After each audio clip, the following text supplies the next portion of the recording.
Actually আমি যেদিন এই দিনটা ফেস করি, সেদিন আমি একটা জিনিস খুব ভালো করে রিয়ালাইজ করেছি।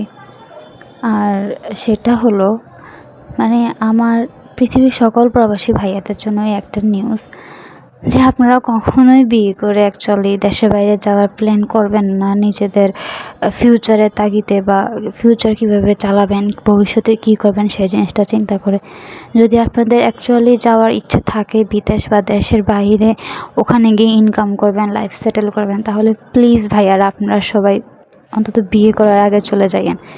কারণ ওই দিনটাতে আমি আর আমার হাজব্যান্ড কী ফেস করছি এটা একমাত্র আমরাই রিয়েলাইজ করছি সেদিন।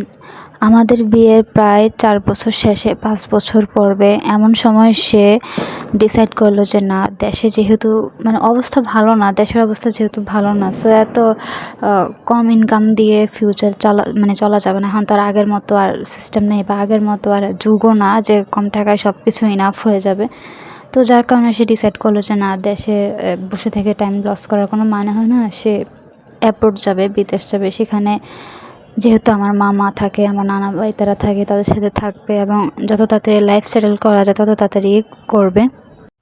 সেই জিনিসটা চিন্তা করেই ও রাজি হয়ে গেল। আর যেহেতু ওর এটা উইশ ছিল, আমি না করব কিভাবে? আর সবচেয়ে বড় কথা হচ্ছে যে সে যাচ্ছে আমার মামার কাছে, যার কারণে আমার কোনো টেনশন নেই বা কোনো পেইন নেই যে সে থাকবে কোথায়, খাবে কোথায়, থাকার কষ্ট পাবে, খাওয়ার কষ্ট পাবে। এই জিনিসগুলো আমার চিন্তা করতে হয় নাই। ওই ভরসায় আমি কিন্তু রাজি হয়েছি। কারণ সবাই জানে যে যারা প্রবাসে থাকে বা যাদের প্রবাস জীবন কাটাতে হয়, সে এবং তার ফ্যামিলি মেম্বার অর্থাৎ বউ বাচ্চা তারা জানে যে একটা প্রবাসীর জীবনে কত কষ্ট, কত স্ট্রাগল থাকে, কত হার্ড ওয়ার্কিং থাকে, কত খারাপ সময় যায়। এগুলো তারাই বুঝে। আর এখন আস্তে আস্তে আমিও বুঝি, কারণ এখন আমিও প্রবাসীর বউ হয়ে গেছি। আমি বুঝি। ও যখন কাছ থেকে এসে আমাকে সব কিছু শেয়ার করে, আমি বুঝতে পারি যে কত কষ্ট করে ও দিনগুলা পার করে।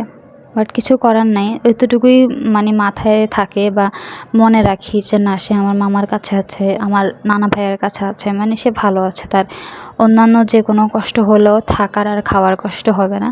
জাস্ট এই দুইটা জিনিস চিন্তা করে নিজেকে সান্ত্বনা দিই। আর কি করব, যেহেতু একটা ফিউচার আছে, ভবিষ্যৎ আছে, নিজেদের তো কিছু করতে হবে, নিজেরা দাঁড়াতে হবে, নিজেদের ঘরবাড়ি তৈরি করতে হবে, ফ্যামিলি নিয়ে একসাথে থাকতে হবে।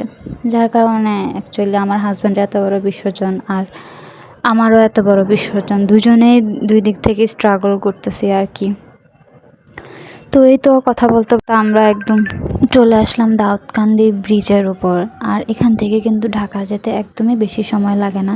তো তখন আমার মনটা খুবই খারাপ হয়ে গিয়েছিল। আর আমার আশঙ্কাটাই সত্যি হয়েছে যে এই যে এখন দেখতে দেখতে ওর সাথে কথা বলতে বলতে ঢুকে পড়েছি হযরত শাহজালাল আন্তর্জাতিক বিমানবন্দরে। একদমই আমার মনটা এত পরিমাণ ছোট হয়েছে, আমার মনে হচ্ছে যে আমি একদম কান্না করে পুরো এলাকাটাকে ভাসায় দিতে পারবো, আমার এত পরিমাণ খারাপ লাগতেছিল।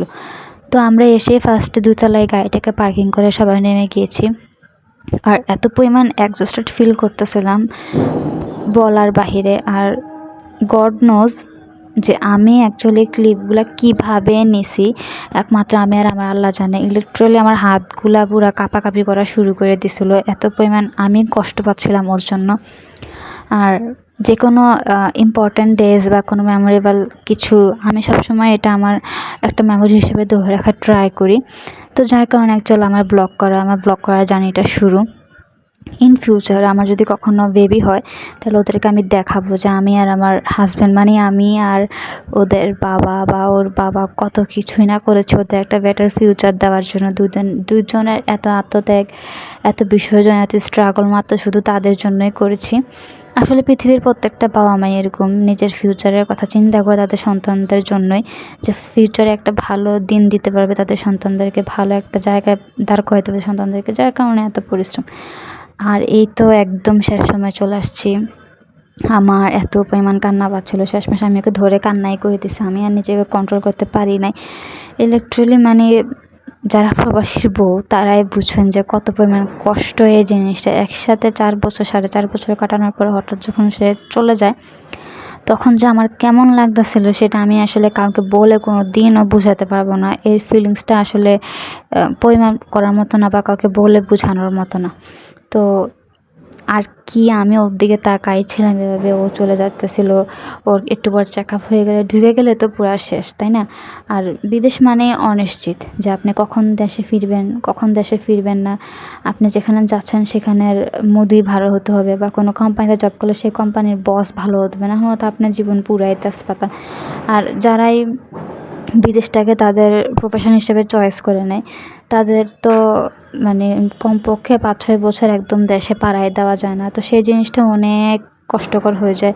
একটা বউই বুঝবে যে তার হাসব্যান্ড ছাড়া থাকাটা কত কষ্টের। কারণ আমরা যখন একসাথে ছিলাম বা থাকতাম, তখন আমরা সারাদিন অনেক দুষ্টামি করতাম, একজন আরেকজনকে খোঁচাইতাম, একজন আরেকজনকে রাগাইতাম, মজা করতাম, অনেক কিছু করতাম, যেটা এখন আমি খুবই মিস করি। কারণ সবসময় আমার একাকিত্বে সময় কাটে, ওর অভাবটা তো আর কেউ পূরণ করতে পারবে না, তাই না? তো এই ছিল আমার আজকের ভিডিওটা ভালো লেগে থাকলে আমার পেজটিকে একটি করে ফলো দিয়ে দিবেন। আসসালামু আলাইকুম।